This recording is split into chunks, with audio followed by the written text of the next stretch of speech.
प्यारे बच्चों, आज हम कक्षा 10 का ये जो क्षितिज आपकी पुस्तक चलती है, कवर हो सकता है अलग हो आपकी पुस्तक में या कोई, लेकिन नाम यही रहेगा क्षितिज भाग 2 का अपन लेसन 1 का क्विक रिवीजन एक बार करेंगे। ये लेसन आपको पढ़ाए जा चुके हैं और अब आपके जो है रेगुलर जो आपकी पढ़ाई होगी तो आप लोग जो है अपना बुक्स खरीद ली। अगर अब तक भी बुक नहीं खरीदी है या होमवर्क नहीं किया है आपने, तो अब भी आपके पास समय है। आप जल्दी से जल्दी पुराना जो वर्क आपको कराया जा चुका है उसको कर लें। आपके 2 बुक्स चलती हैं हिंदी में, एक कृतिका भाग 2 कक्षा 10 पाठ्यक्रम के लिए हिंदी की पाठ्य पुस्तक कृतिका, और दूसरी ये क्षितिज, ठीक है ना। तो आप ये बुक्स मार्केट में कहीं से भी किसी भी शॉप से परचेज़ कर सकते हैं, क्योंकि सीबीएसई का इस बार कोर्स आपके लागू हो गया है। तो सीबीएसई का कोर्स जो है किसी भी दुकान पर, किसी भी शॉप पर सीबीएसई का कोर्स बोलेंगे तो ये मिल जाएंगी दोनों बुक्स आपको। और संस्कृत में इसी तरह से शैमुशी जो भी 10th का कोर्स है, अगर अब तक आपने नहीं लिया है तो आप ले लें। अगर कॉपी नहीं बनाई है तो कॉपी बना लें, और अगर वर्क नहीं किया है तो वर्क कंप्लीट कर लें, ठीक है ना। तो आज हम लेसन 1 का हिंदी का जो है क्विक रिवीजन कर रहे हैं, ठीक है। तो ये इसको सूरदास है, लेसन का नाम है पाठ 1 सूरदास।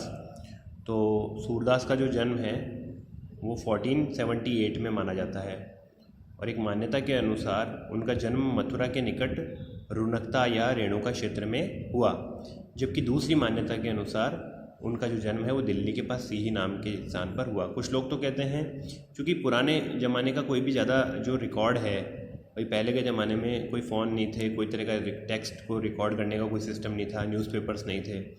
तो कुछ लोग को मतलब जैसे उनके जो बारे में जो कुछ भी लिखा हुआ सुना जाता है या लिखा गया है या कहीं से कुछ बताया जाता है मंदिरों वगैरह में, उसके आधार पर ये बताते हैं कि भाई या तो ये रुनकता गांव में हुआ था उनका जन्म, या फिर दिल्ली के पास सीही में हुआ था। और महाप्रभु वल्लभाचार्य जी के शिष्य थे वो सूरदास, जो कि उनके अष्टछाप के कवियों में सबसे प्रसिद्ध थे। अष्टछाप का मतलब है कि 8 कवि थे वो, 8 बहुत बड़े बड़े कवि थे जो वल्लभाचार्य जी के शिष्य थे। तो महाप्रभु वल्लभाचार्य जी के शिष्यों में सबसे प्रसिद्ध जो थे वो कौन थे? सूरदास। और वो मथुरा और वृंदावन के बीच में गऊ घाट पर ही रहते थे। मथुरा और वृंदावन जब कभी आप जाएंगे तो वहाँ पर एक जगह है जहाँ गऊ घाट कहते हैं जिस जगह को, तो उस गऊ घाट पर वो रहते थे।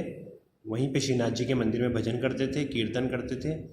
और 1583 में पारसौली नाम का एक गांव है जो वहाँ मथुरा के पास में ही है, वहाँ पर उनका निधन हुआ था।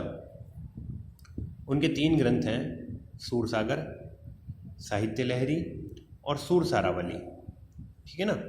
अब जो सूरसागर है वो सबसे लोकप्रिय ग्रंथ है उनका। ये जो सूरसागर है ना, ये सबसे लोकप्रिय है ना।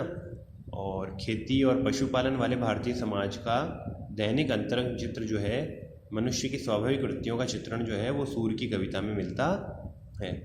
सूर वात्सल्य के और श्रृंगार के श्रेष्ठ कवि है। वात्सल्य का मतलब होता है बच्चों के प्रति जो प्रेम होता है उसको अपन वात्सल्य कहते हैं, है ना। जैसा मेरे बच्चे के प्रति जो प्रेम होगा, किसी भी माता पिता का बच्चे के प्रति जो प्रेम होता है उसको वात्सल्य कहते हैं। और श्रृंगार जो है वो, श्रृंगार का कवि कौन होता है? श्रृंगार मतलब कि जो सुंदरता का कवि है। जैसे उन्होंने भगवान का बहुत ही सुंदर सुंदर श्रृंगारिक वर्णन किया है ठाकुर जी का, श्री कृष्ण भगवान का। तो श्री कृष्ण और गोपियों के प्रेम का जो सहज मानवीय प्रेम की जो प्रतिष्ठा है वो उनकी काव्य में मिलती है। सूर ने मानव प्रेम को गौरव गाथा के माध्यम से सामान्य मनुष्यों की हीनता बोध से मुक्त किया और उसमें जीने की ललक पैदा की। यानी उन्होंने बहुत ही प्रेम पूर्ण सहज वर्णन किए हैं जिससे लोगों में आनंद आए, लोगों को रस की प्राप्ति हो। तो उनको कविता में ब्रज भाषा में निखरा हुआ रूप है उनकी कविता, और वह चली आ रही लोकगीतों की परंपरा से बड़ी श्रेष्ठ है। माने लोकगीतों के रूप में जो उनकी परंपरा थी उससे भी अधिक श्रेष्ठ है। अब ये जो आपका पाठ है इसमें जो पद दिए गए हैं, है ना, ये कुल 4 पद दिए गए हैं। तो इसके बारे में क्या है, इसकी समरी क्या है वो बता रहे हैं इन 4 पदों की, कि यहाँ पर सूरसागर के भ्रमर गीत के 4 पद हैं, ठीक है ना। जिसमें एक में तो कृष्ण में मथुरा के जाने के बाद में जो स्वयं न लौट कर आए और उद्धव के जरिए गोपियों के पास संदेश भेजा है। तो उद्धव जो थे ना वो भगवान के निर्गुण ब्रह्म के उपासक थे। निर्गुण ब्रह्म मतलब कि वो रूप वगैरह को नहीं मानते थे और सिर्फ योग करने पर ही बल देते थे कि योग करो जिससे भगवान की आपको प्राप्ति होगी। तो गोपियाँ इधर भगवान को देखना चाहती थी तो वो विरह वेदना से को शांत करने की प्रयास करते हैं और गोपियों को समझाते हैं कि भाई ये सब कुछ नहीं है, प्रेम मार्ग वगैरह छोड़ो और ज्ञान मार्ग का आश्रय लो। जबकि गोपियाँ तो प्रेम मार्ग को ही पसंद करती थी। देखो भगवान को पाने के ना कई मार्ग हो सकते हैं। कुछ लोग ज्ञान मार्ग से ज्ञान के जरिए भगवान को पाते हैं, कुछ प्रेम के जरिए पाते हैं, है ना। तो सबका अलग अलग मत है, सबके अलग अलग तरीके हैं, है ना। और गोपियों का मार्ग कौन सा है? प्रेम मार्ग। और उद्धव का मार्ग कौन सा है? ज्ञान मार्ग। अब गोपियों को उनकी बात पसंद नहीं आती उद्धव की, तो इस कारण उनको उद्धव का वो संदेश पसंद नहीं है। तो तभी वहाँ पर एक भंवरा आ गया। भंवरे जो होते हैं, जो फूलों का रस पीते हैं, वो आ गया। अब चूंकि वो उद्धव को तो कुछ कह नहीं सकती थी, है ना, तो भंवरे के बहाने गोपियाँ जो है भंवरे को सुनाने लगी। एक्चुअली वो उद्धव को कह रही थी, लेकिन उद्धव को तो भगवान ने भेजा था, तो वो उद्धव क्या तो अपमान डिसरेस्पेक्ट कर नहीं सकती थी, है ना। तो उन्होंने भंवरे को कहना शुरू कर दिया, अरे भंवरे तुझे क्या पता है कि हम कितना प्रेम करते हैं भगवान से, है ना। इस तरह से उन्होंने पहले पद में गोपियों ने शिकायत वाजिब लगती है कि यदि उद्धव कभी स्नेह के धागे में बंधे होते तो वो विरह की वेदना का अनुभव अवश्य कर पाते। यानी पहला ये देखो, ये पहला पद है कि तुम तो कभी अपरस रहे हो हमेशा, है ना, तुमने तो कभी कोई स्नेह किया ही नहीं है ना।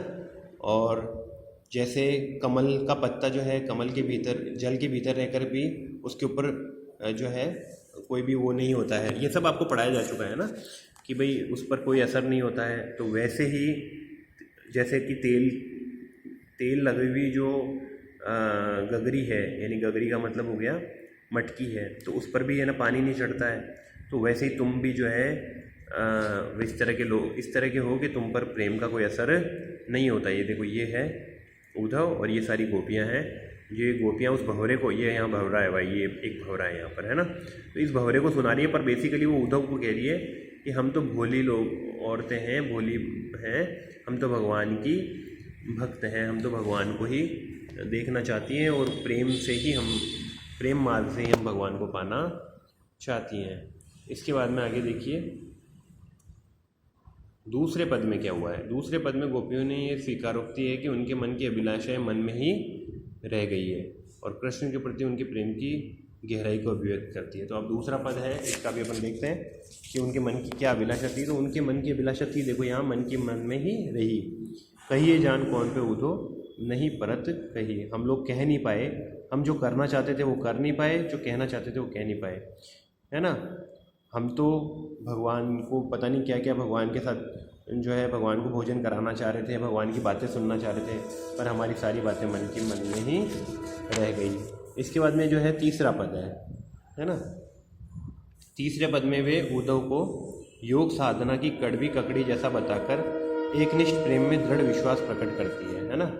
यानी तीसरे पद में उन्होंने बताया कि तुम्हारा जो हमारे हरी हारिल की लकड़ी, देखो यानी योग साधना का जो तुम्हारा क्रम है ये तो कड़वी ककड़ी के समान है, हमको अच्छा नहीं लगता, जबकि हमने तो भगवान रूपी लकड़ी को पकड़ रखा है।